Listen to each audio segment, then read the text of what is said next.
Hey Math 1 students, so this video is to help you through some of the stuff from Module 9, specifically on residuals. So this was Learning Target 2B.9.3, which was all about interpreting actual residual values. So these are questions that were from your summative review for Module 9, so I'm going to talk through them. And then after we're done talking through these, I want you guys to try a couple more practice problems, and that's what you will upload to Google Classroom for me, okay? So first things first. The thing I want to point out here is that these are residual plots. These two graphs that we're going to look at here, these are not scatter plots. And there's a difference, okay? On a scatter plot, we plot actual data points and then we draw a line of best fit or a regression line. A residual plot helps us determine or decide if our line of best fit was good or not. Okay, and so we're not going to talk through the 2A portion of it, all right? This video is just going to talk about 2B, the interpreting.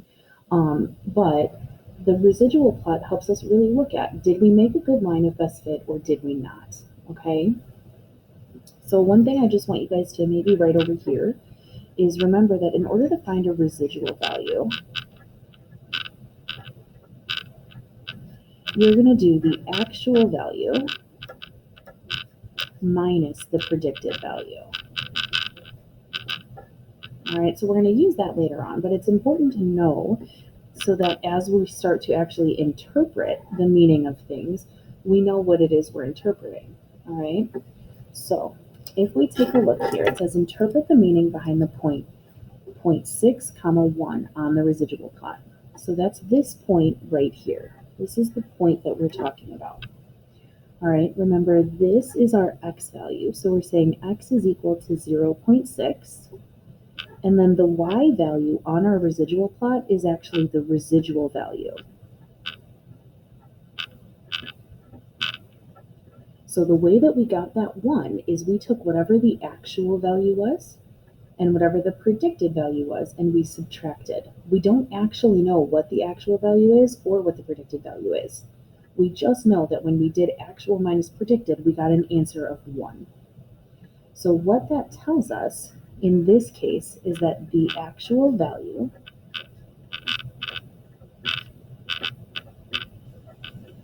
was greater than the predicted value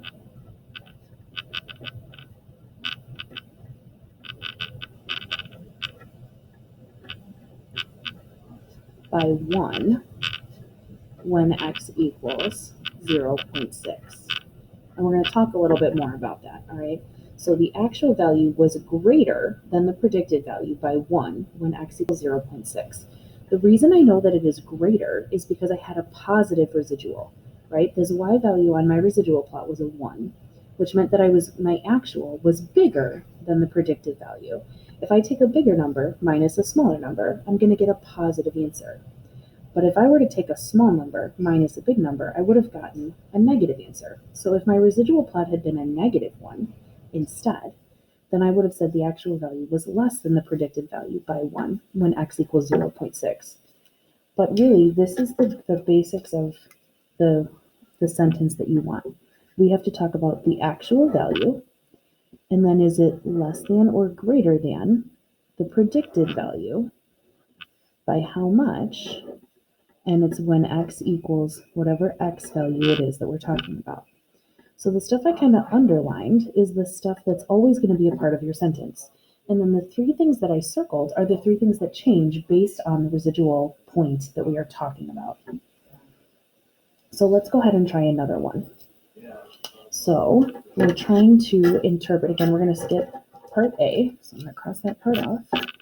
We're trying to interpret the meaning behind the point 1, 0. So that's this point right here on the residual plot.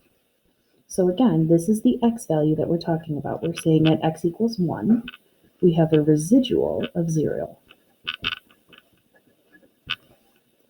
Well, if the residual is equal to 0, then that means when we did the actual minus the predicted and we got 0, it means that they had to have been the same number.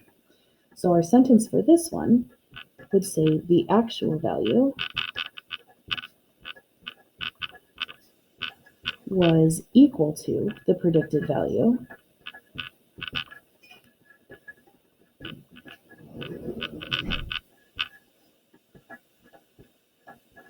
at x equals 1. Okay, so this one's a little bit different because since they were equal, we didn't have to say how much it was greater than or less than the actual value because the difference in them was 0. Okay, let's look a little bit more specifically at some of the ones that are in context.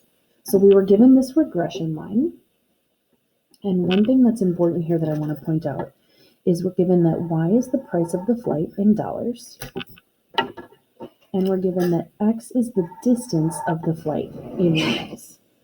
So it says Tim took this flight to San Diego. It was 1,714 miles. So that's his x value. And he paid $910. So this is his y value. And this is the actual value.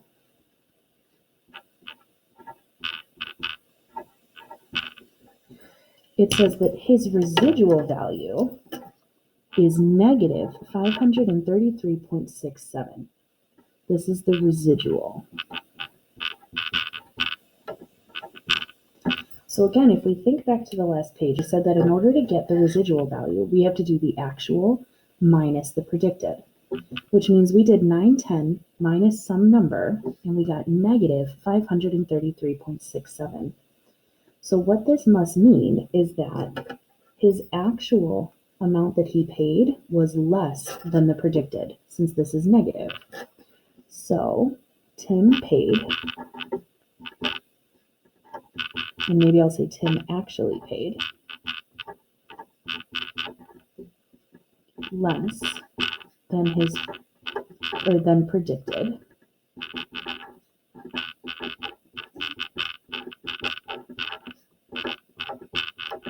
And it was really by this amount here, so $533.67.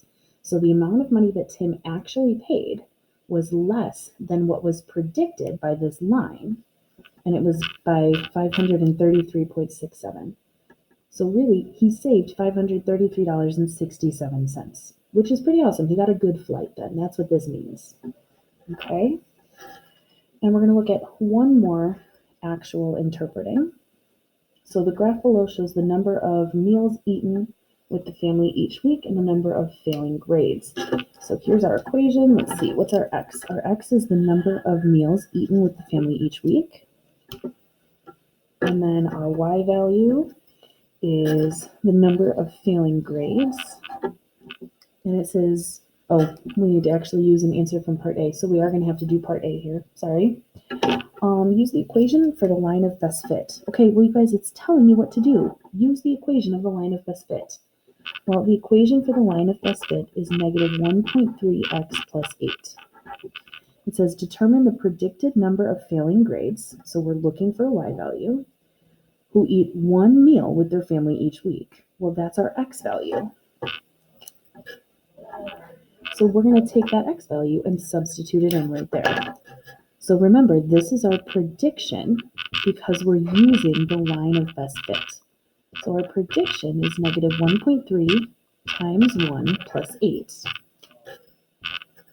So we would get what? Y equals 6.7. We can use a calculator to double check, but 6.7 should be our answer there. So that's the predicted value for a student who eats one meal with their family. Now in part B, it says use your answer from part A and the graph to calculate and interpret the value of the residual for a student who eats one meal with their family. Well, we know that in order to get the residual, that's going to be the actual amount minus the predicted amount. So let's see, the actual here is going to be, well, let's look. For 1, the actual value right here is equal to 8. And then we're going to do minus the predicted value, which is 6.7. So we get that the residual is equal to 1.3. Since our residual is positive, we can see that the actual is greater than the predicted. And we can see that because we have both values here also. So the actual was more than the predicted by 1.3. But we're going to talk about what that means in this context. So the actual number of failing grades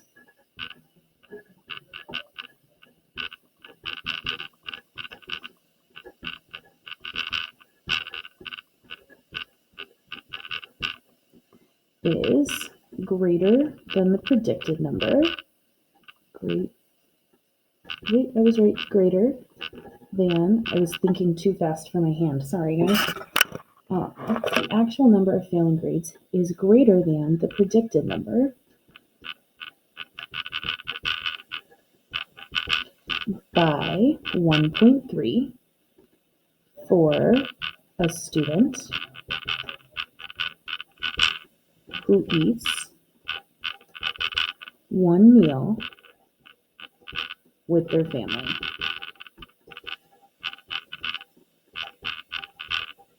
So all we're doing is taking that sentence really that we wrote on the first page and just making it a little bit more specific.